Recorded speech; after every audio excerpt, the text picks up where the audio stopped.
देवियों और सज्जनों, आज हम एक ऐसे रहस्य की बात करेंगे जिसने सदियों से इंसानियत को हैरान किया है। दज्जाल।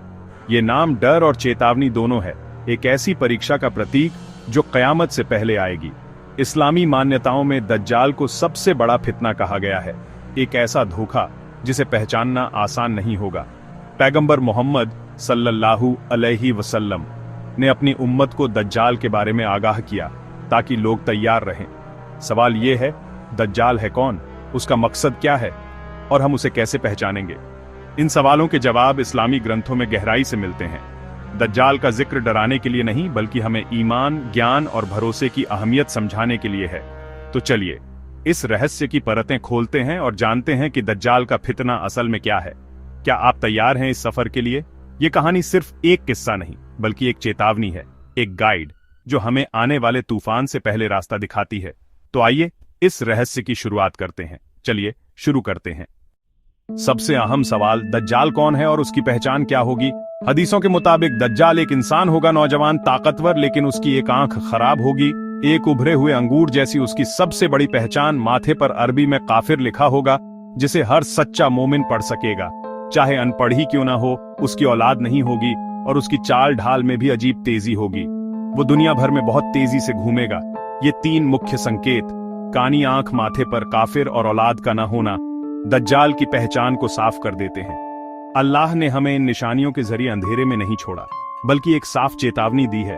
जब वो आएगा, उसके चमत्कार लोगों को चौंका देंगे, लेकिन ये साधारण सी शारीरिक निशानियां ही उसके झूठ का पर्दाफाश करेंगी। ये पहचान एक पासवर्ड की तरह है, जो सिर्फ ईमान वालों को पता होंगी। दज्जाल का फरेब बड़ा होगा, लेकिन उसकी असली पहचान छुपी नहीं रहेगी। याद रखिए, सही और गलत में फर्क करना ही सबसे बड़ी समझदारी है। अब सवाल है, दज्जाल आएगा कहां से? हदीसों के मुताबिक उसका जिक्र खुरासान नाम की जगह से जुड़ा है, आज का ईरान अफगानिस्तान इलाका। एक मशहूर हदीस तमीमदारी के मुताबिक दज्जाल अभी एक रहस्यमयी द्वीप पर कैद है और एक तय वक्त पर रिहा होगा। विद्वानों का मानना है कि वो द्वीप से निकलकर पहले खुरासान पहुंचेगा, फिर दुनिया के सामने आएगा। कुछ हदीसों में सीरिया और इराक के बीच की जगह का भी जिक्र है, लेकिन एक बात तय है, वो मक्का और मदीना में दाखिल नहीं हो सकेगा, क्योंकि अल्लाह के फरिश्ते इन शहरों की हिफाजत करेंगे। दज्जाल का आना अचानक और रहस्यमय होगा, लेकिन उसकी हदें तय हैं। ईमान वालों के लिए ये एक बड़ी राहत है। दज्जाल की सबसे खतरनाक बात है उसकी शक्तियां। वो बारिश बरसा सकता है, सूखी जमीन को हरा भरा कर सकता है और लोगों को दौलत देने का दावा करेगा। जो उसकी बात मानेगा उसे सब मिलेगा, जो इनकार करेगा वो तंगहाली में रहेगा। वो चमत्कार दिखाएगा, जैसे किसी को मारकर फिर जिंदा कर देना, जिससे लोग उसे खुदा मानने की भूल कर सकते हैं। उसके पास जन्नत और जहन्नम जैसी दो चीजें होंगी, लेकिन असलियत उल्टी होगी। उसकी जन्नत जहन्नम होगी और उसकी आग असल में ठंडक देगी। पैगंबर ने सलाह दी, अगर दज्जाल की आग दिखे तो उसमें कूद जाना, क्योंकि वो असल में ठंडा पानी होगी। ये सब एक बड़ा भ्रमजाल है, एक इम्तिहान जिसमें सिर्फ ईमान और ज्ञान ही बचा सकते हैं। उसकी शक्तियां असली नहीं, बल्कि एक धोखा है। अल्लाह ने यह सब इसलिए दिया ताकि लोगों की परीक्षा हो सके। असली ताकत चमत्कारों में नहीं, बल्कि सच्चे ईमान में है। दज्जाल का फितना इंसानियत की सबसे बड़ी परीक्षा है। अल्लाह उसे ये ताकतें देगा ताकि खरे और खोटे की पहचान हो सके। एक तरफ दज्जाल है, दौलत, खाना, चमत्कार, दूसरी तरफ ईमान है, भरोसा सिर्फ अल्लाह पर। असली इम्तिहान तब है जब भूख, प्यास और मुश्किलें हों, फिर भी इंसान अपने ईमान पर कायम रहे। दज्जाल का फरेब सिर्फ आम लोगों के लिए नहीं, बल्कि हर किसी के लिए है। वो मरे हुए माँ बाप की शक्ल में शैतानों को पेश करेगा ताकि लोग बहक जाएं। ऐसे में वही बचेगा जिसका दिल अल्लाह के नूर से रोशन है और जिसे पहले से इल्म है।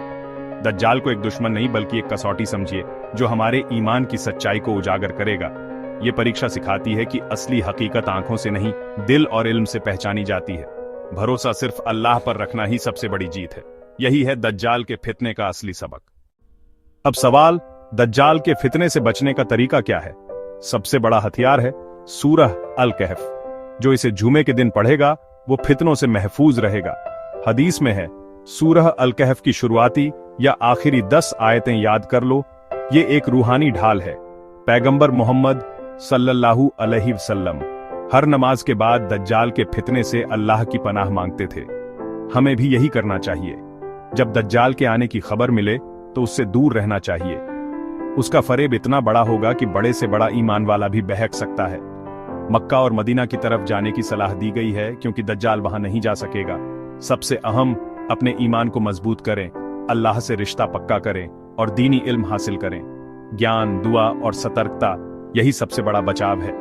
अल्लाह ने हर बीमारी के साथ इलाज भी दिया है, बस हमें तैयारी रखनी है। यही है दज्जाल के फितने से बचने का इस्लामी तरीका।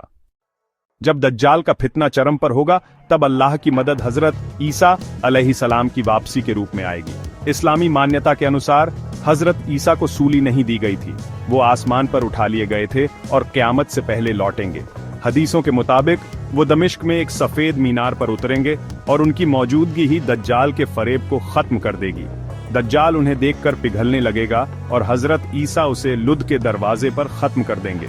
इसके बाद दुनिया में अमन और इंसाफ का दौर आएगा, सलीब टूटेगी, झूठी मान्यताएं खत्म होंगी और सच्चा दीन कायम होगा। ये कहानी डर नहीं बल्कि उम्मीद देती है कि झूठ कितना भी ताकतवर हो, जीत हमेशा सच की होती है।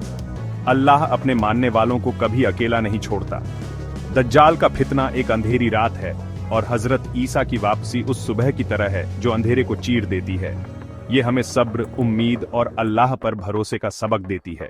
इसी यकीन के साथ हमें अपनी जिंदगी गुजारनी चाहिए।